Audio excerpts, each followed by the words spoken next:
Hey everybody, welcome to our video.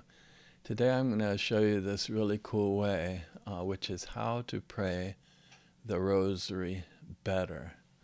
It's really common to pray the Rosary using the Rosary beads, but there's also a way in which you can pray without the beads, using the fingers and landmarks on the hands to pray even without beads.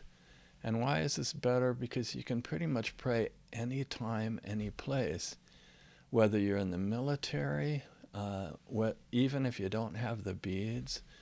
If you're at work and you're sitting there thinking, man, I'd love to be praying the Rosary, but if somebody sees me with the Rosary beads, they'll think I'm slacking off. Or in school, So this is a really cool way, because when you pray using the fingers and the hands as landmarks, it's kind of better because you can pray pretty much any time, any place, and that frees you up to just pray in a lot more places and a lot more of life's everyday circumstances. So here's how we do it. I'll keep this really concise. We have a decades hand, and that's the left hand.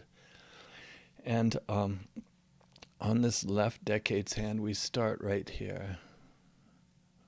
And that's the position for the beginning and for the first decade. The second decade hand position is here. The third decade hand position is there. The fourth is right there. And then for the fifth, we just return to the original position. And then the right hand is the counting hand. So on this right hand, we start here with the Apostles' Creed. It's kind of the corresponding one to this. It kind of matches it, right? Apostles' Creed. And then we do the Our Father. And the thing about this Our Father location is it stays consistent throughout the entire Rosary. So the beginning, Our Father, is here. And then we're going to do 3 Hail Marys. 1, can you see that? 2, and 3. And then we do Glory Be, and Oh My Jesus. And now we're going to begin the first decade. So we'll do the first mystery. We'll move the right thumb to here at the same time that we're actually going to keep this where it was for the entire first decade. So we do the first mystery on the right hand, the Our Father, and then we do 10 Hail Marys. 1, 2, 3, 4, 5, 6, 7, 8, 9, 10. The Glory Be and the Oh My Jesus. And now we're going to start the second decade. So we move the left decade's position to there at the same time that we move the right thumb to here. So these move at the same time and they arrive together. And so we're ready for the second decade. We do the second mystery and then the Our Father, and then we do 10 Hail Marys. 1, 2, 3, 4, 5, 6, 7, 8, 9, 10. The Glory Be and the Oh My Jesus. And now we're going to do the third decade. So we bring the left thumb to there for the third one. The third, at the same time that we bring the right thumb to this place for the third mystery and the Our Father. And now we do 10 Hail Marys. 1, 2, 3, 4, 5, 6, 7, 8, 9, 10. Glory Be, Oh My Jesus. The fourth one. See that? At the same time that this comes to here. We do the fourth mystery and the Our Father, and then 10 Hail Marys. 1, 2, 3, 4, 5, 6, 7, 8, 9, 10. The Glory Be and the Oh My Jesus.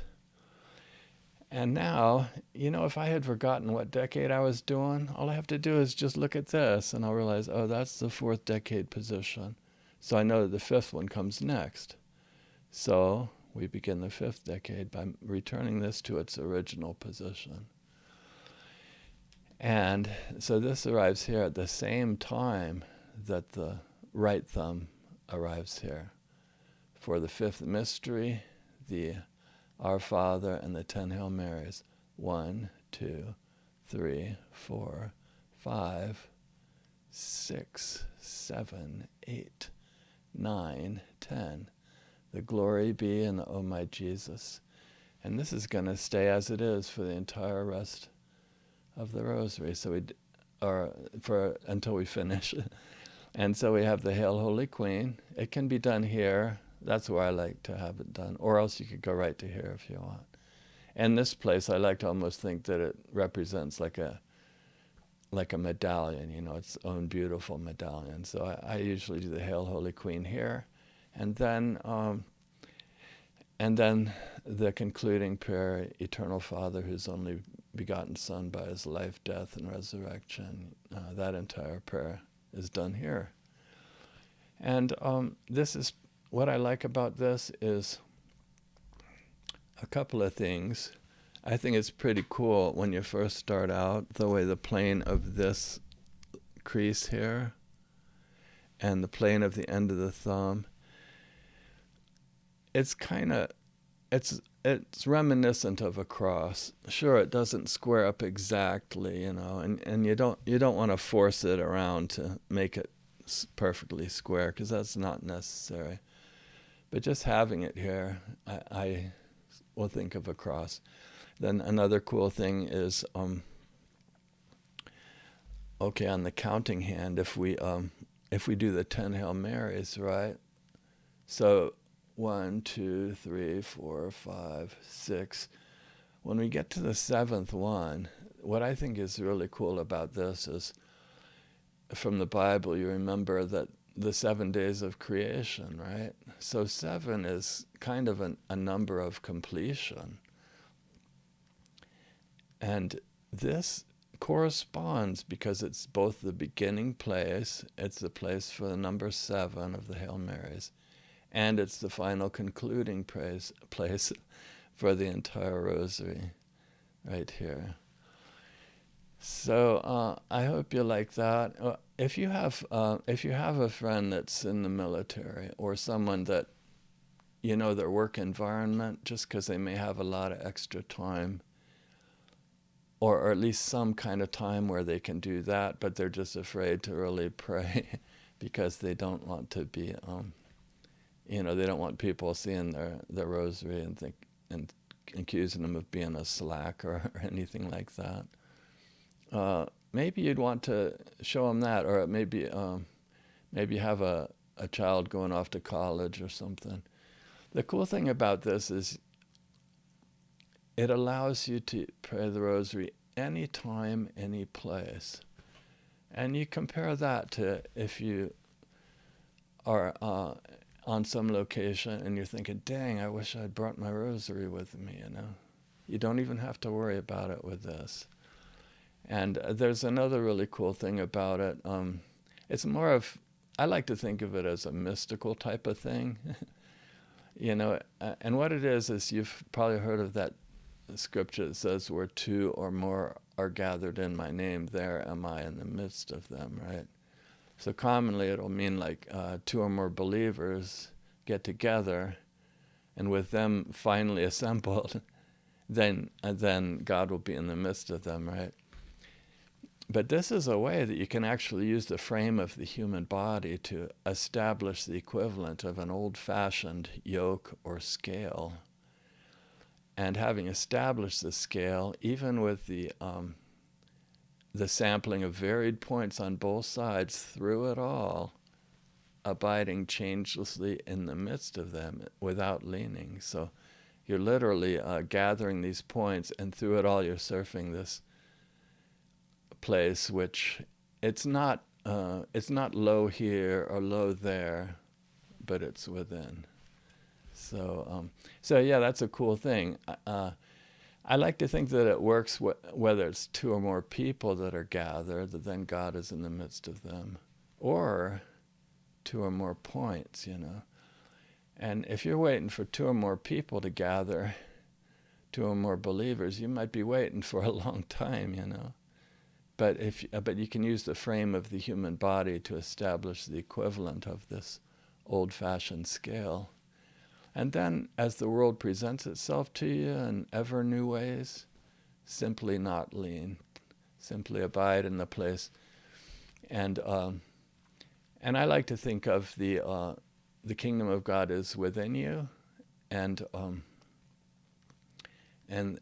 sometimes when I hear the word me, I don't, not meaning in an arrogant kind of way, right? But when I hear the word me, I think of the indwelling place of God's presence in us, right? And this gives us a way, using the body posture in worship, to abide in this, kind of a straight and narrow place, a place between right and left, a place that between opposites, which really hits the bullseye. It's like a treasure hidden in a field. So you can learn to abide in and surf this place even when you're praying the Rosary, because you have the prayers distributed on both sides of the body, and it establishes what I like to think of as the equivalent of a yoke or a scale, And then moment to moment, as you pray, there's that question, lovest thou me more than these? Because as the world around you moves and changes, with each new arrival, it's an invitation to either hold to the one good thing or to go outward into the world anxiously toiling and spinning. And through it all, you just simply practice steadiness. And that's a really cool thing. So this new way, I did do some more articles and videos on that. And so you can find them on my website. See that, PrestonFlatt.com. Or even on this channel, I have an article which goes into such details on why I developed this particular beadless rosary hand prayer method, choosing the points that I selected, and why I prefer those. But I also introduced a couple other variations on that. Some people may not want to start here. They may want to start here. 1, 2, 3, 4, 5. I have that on there too. And also I did one that includes a lot of scriptures. It's just how I look at it. I'm not sure that it's super orthodox as far as being the right interpretation. But you can take that with a grain of salt, and just as you read through it, think, well, could that be or could it not be? I don't even mind not being wrong, but I put that on there just as a way for something else for you to think about as you're praying through the Rosary in this better way. Perhaps better. It just comes down to, does it allow you or encourage you to pray it even more often than you have in the past? And that's what makes it better. All right, thank you. Please like and subscribe. Thanks.